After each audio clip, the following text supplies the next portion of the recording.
प्रागट्य लेने पर व्रज की महत्ता वैकुंठ से अनेक गुनी बढ़ गई, व्रज की महत्ता वैकुंठ से और बढ़ गई। इसलिए तो प्रभु हम वैकुंठ जाना नहीं चाहते, हम तो ब्रज में रहना चाहते हैं। और हे प्रभु, इसलिए तो आपको विनती करते हैं कि प्रभु जयति तेदिकं जन्मना व्रज श्रयत इंदिरा सश्वदत्रहि दयितदृश्यता दीक्षुतावका स्वयिद्रुतासव स्वामिचिन्वते। हे प्रभु, जब से आपने ब्रज में प्रागट्य लिया तब से ब्रज की महत्ता तो वैकुंठ से भी अधिक बढ़ गई, और स्वयं लक्ष्मी जी भी जहां हीन भाव से आके रहने लगे, ऐसी ये वैकुंठ की महत्ता। और हे प्रभु, आप कैसे हो? दयित, दयित दृश्यताम। हे दयित यानी वरदान देने वाले, दृश्यताम ये देखो तो सही, जिन ब्रज के भूमि को, ब्रज के लोगों को सनात करने के लिए आप प्रगटे।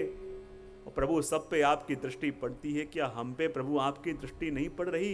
हे प्रभु, हमको देखो। दयित दृश्यताम, हे वरदान देने वाले, हे किसी, और दयित किसको कहते हैं? ऐसा कृपालु कोई हो कि किसी के आंख में आंसू देखे, उसका हृदय भी भरावे और उसके आंखों के आंसू पहुंचने के लिए तत्पर बन जाए, उसको तो दयित कहते हैं। और प्रभु, आप सभी के आंख के आंसू पहुंचते हो, पर प्रभु जो आपके लिए जीती हैं, क्या हमारे आंसू प्रभु आपको नहीं दिखते?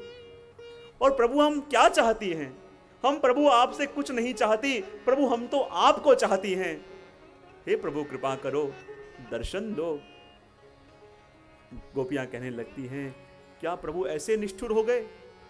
किसी ने गोपियों से कह दिया, जो प्रभु ऐसे निष्ठुर हैं कि तुम जिनके लिए इतना रोती हो, जितना इतना तड़प रही हो, क्या उन प्रभु के हृदय में इतनी दया भी नहीं आती कि तुम्हें दर्शन देने आ जाए? और जो प्रभु ऐसे निष्ठुर हैं, फिर उनके लिए क्यों रो रही हो? गोपियां कहती हैं, ऐसे मत कहो कि मेरे प्रभु निष्ठुर हैं।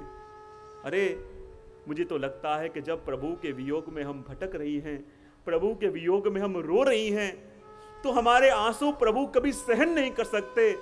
और जिस क्षण प्रभु हमारे आंखों में आंसू देखते हैं, वो मूर्छित होकर जमीन में गिर जाते हैं। और निश्चित प्रभु अभी उत्तर नहीं दे रहे। हमको तो ऐसा लगता है हमारी पीड़ा को प्रभु सह नहीं पाए, हमारी पीड़ा को प्रभु सहन नहीं कर पाए। हो सकता है किसी कुंज के अंदर आप मूर्छित होकर गिर गए होंगे। इसलिए हम कहती हैं, प्रभु दृश्यताम, प्रभु अपनी आंखें खोलो, चाहे हमें न दिखो, चाहे प्रभु आप हमारे सामने न आओ, पर प्रभु आंखें खोलो, प्रभु आप हमारा दृश्य बन जाओ। प्रभु, आज तक जगत के दृष्टा आप हो और पूरा जगत आपका दृश्य है, पर प्रभु हम आपसे कहती हैं कि प्रभु आप हमारा दृश्य बन जाओ। दयित दृश्यताम, प्रभु हमको आप दर्शन दो, क्योंकि जगत दृश्य है, प्रभु दृष्टा है। इसलिए तो अपन जब ठाकुर जी को भोग धरते हैं, तो ठाकुर जी को भोग धर के टेरा ले लेते हैं। टेरा ले लेते क्यों? ठाकुर जी को सामने अरोगते संकोच होता है, सामने ठाकुर जी अरोग नहीं सकते। जो ठाकुर जी मार्ग में गोपियों से माखन चुरा चुरा के अरोग जाते, जब जब भी माखन लेने जाते, सखाओं को लेके जाते, तो अपने सामने ठाकुर जी अरोग नहीं सकते। अपन टेरा क्यों लेते हैं? क्या ठाकुर जी को संकोच होता है? संकोच होता है ऐसा नहीं, सामने अरोग नहीं सकते ऐसा भी नहीं। टेरा लेने का भाव इतना ही, जो ठाकुर जी को अरोगते देखें तो ठाकुर जी दृश्य हो जाएं और अपन दृष्टा हो जाएं। पर भक्त कहता है, प्रभु मैं हमेशा आपका दृश्य बनना चाहता हूं, दृष्टा नहीं। दृष्टा तो प्राणी मात्र के प्रभु आप हो। इसलिए भोग धरते हैं, तब हर एक सामग्री पे अपन हाथ लगाते हैं, प्रभु इसको भी आप अरोगना, प्रभु इसको भी आप अरोगना, प्रभु ये भी आप अरोगना। इतना ही भाव है कि प्रभु के अपन दृश्य हैं और प्रभु दृष्टा हैं। और वही बात गोपियां कह रही हैं कि प्रभु कृपा करो और कृपा करके प्रभु हमको दर्शन दो, क्योंकि हम तो वो गोपियां हैं कि जिन्होंने प्राण भी आपके कारण ही धारण करे हैं। स्वयं धृता सवः, हे प्रभु आपके कारण ही हम जी रही हैं।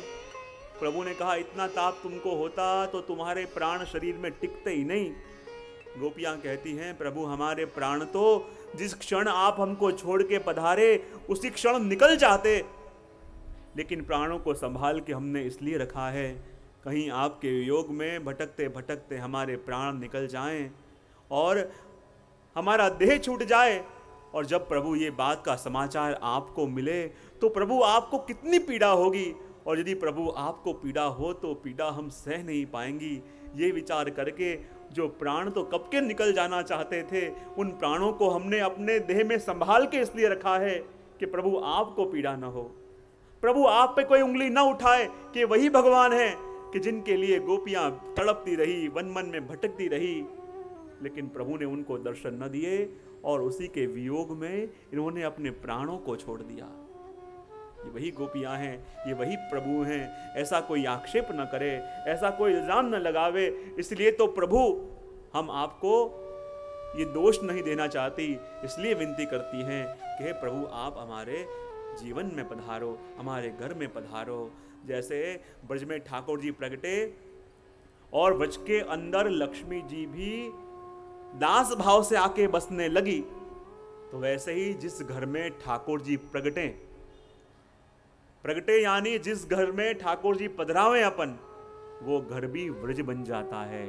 और वहां स्वयं लक्ष्मी जी ढूंढते ढूंढते प्रभु को पधारती हैं, क्योंकि महाप्रभु जी ने प्रभु से विनती करी कि प्रभु मेरी ऐसी इच्छा है कि मेरे प्रत्येक वैष्णव के घर में प्रभु आप पधारो।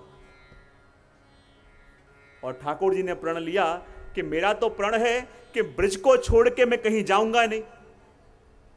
ठाकुर जी ने प्रण क्या लिया कि ब्रज को छोड़ के मैं कहीं जाऊंगा नहीं। और श्री महाप्रभु जी ने विनती करी कि प्रभु मेरी तो ऐसी इच्छा है कि मेरे प्रत्येक वैष्णव के घर में आप पधारो।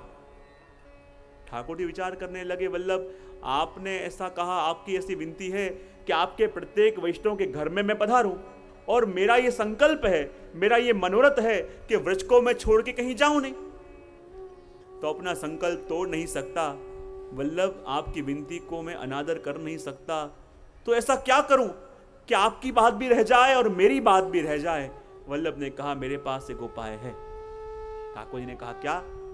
वल्लभ ने कहा प्रभु आपका ये प्रण है कि आप ब्रज को छोड़ के कहीं जाओगे नहीं, और मेरा ये प्रण है कि मेरे प्रत्येक वैष्णव के घर में आप पधारो, तो ऐसा एक उपाय है कि आपकी बात भी रह जाए और मेरी बात भी रह जाए। प्रभु ने कहा ऐसा क्या उपाय है? वल्लभ ने कहा कृपानाथ ऐसा करो, जिस वैष्णव के घर में प्रभु मैं आपको पधराऊं उसके घर को ही प्रभु आप ब्रज बना दो। जिस वैष्णव के घर में प्रभु मैं आपको पधराऊं, आप उस वैष्णव के घर को ही ब्रज बना दो, ताकि आपकी बात भी रह जाएगी और मेरी बात भी रह जाएगी। मेरा